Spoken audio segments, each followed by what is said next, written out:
जी अस्सलाम वालेकुम जी। ताहिर ख़ान एडवोकेट। आज जो मैं जजमेंट लेके आया हूँ लाहौर हाई कोर्ट की, वो ऐसे लोगों के लिए मुफीद है जो ऐसी प्रॉपर्टी ख़रीदें जो पहले से ही किराए पर हो, रेंट पर हो। तो क्या रिक्वायरमेंट है जो पूरी करनी पड़ेगी under the law. The Punjab rented premises act 2009 जो है उसका सेक्शन 30 से डील करता है। जजमेंट भी आपको मैं एंड पे बताऊंगा कौन सी है।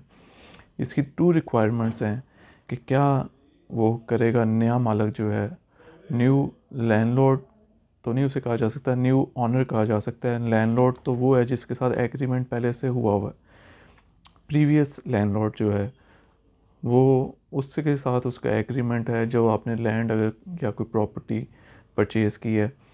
तो जो न्यू ऑनर है सबसे पहले वो नोटिस देगा उसको कि जी ये मैंने लैंड या प्रॉपर्टी या हाउस ये परचेज़ कर लिया है, तो अब से आप किराया मुझे जमा कराएं, रेंट जो है वो मेरे पास सबमिट होगा। ये जो है वो ऑनरशिप ट्रांसफ़र हो चुकी है, सेक्शन 30 का नोटिस देगा उसे। दूसरी रिक्वायरमेंट है कि वो अपने आप को बतौर लैंडलॉर्ड रजिस्टर भी करवाएगा अंडर द एक्ट।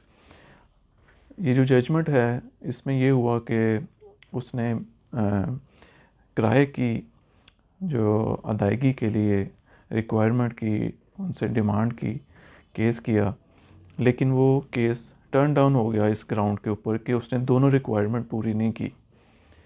नोटिस तो दिया उसने, जो नया मालिक था उसने, जो टेनेंट था उसे नोटिस दिया कि जी अब जो ये ट्रांसफ़र हो चुकी है ओनरशिप, तो अब से मैं मालिक हूँ, आप मुझे किराया दें।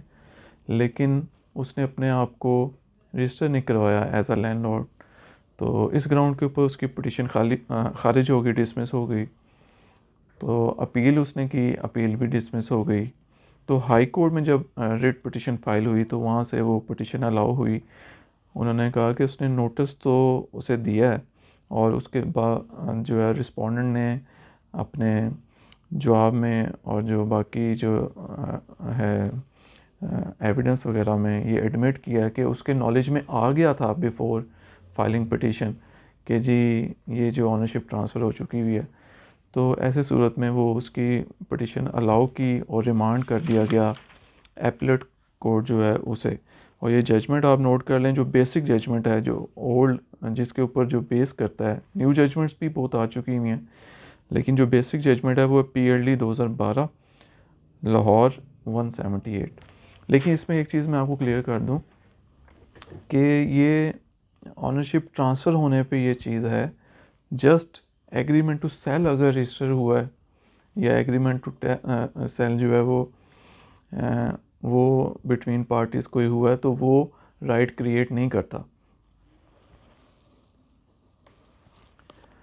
ठीक है, तो वो राइट क्रिएट नहीं करता, जस्ट एग्रीमेंट टू सेल। उस अगर वो एग्रीमेंट टू सेल हुआ है, पार्टीज़ में कोई ट्रांसफ़र ऑनरशिप के लिए प्रोसेस स्टार्ट हुआ है, तो वो या तो सेल डीड हो चुकी हो, या वो अगर तामील मुख्तस का दावा हो के स्पेसिफिक परफॉर्मेंस ऑफ एग्रीमेंट हो के वो दावा डिक्री हो, उसके बाद एग्जीक्यूशन फ़ाइल हो।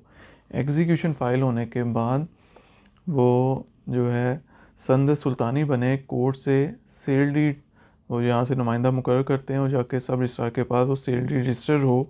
उसके बाद वो नोटिस देगा सेक्शन 30 का कि अब मैं मालिक बन चुका हूँ, तो अब से आप मुझे रेंट दें। तो इस तरह से ये फिर प्रोसेस चलेगा, ना कि वो जस्ट एग्रीमेंट टू सेल होने पे वो सेक्शन 30 का नोटिस देगा। ये जो एग्रीमेंट टू सेल है ये राइट क्रिएट नहीं करता जब तक कोर्ट से ये डिक्री हो के इसके ऊपर इम्प्लीमेंटेशन हो जाए या जो डायरेक्ट रजिस्ट्री हो चुकी हो सेल डीड। तो ये थी जजमेंट। और ये जो जजमेंट दूसरी मैंने बताई है आपको, ये भी आप बेसिक जजमेंट नोट कर लें, 2012 YLR 1464। तो ये जजमेंट है कि agreement doesn't create any right. तो मेन जो है वो उसमें फिर एग्जीक्यूशन हो के बाकायदा सेल डीड कोर्ट के थ्रू रजिस्टर हो, जिसको संद सुल्तानी कहा जाता है। तो ये थी आज की 2 जजमेंट्स। Thank you. आप सुनते हैं, बर्दाश्त करते हैं। आपका शुक्रिया।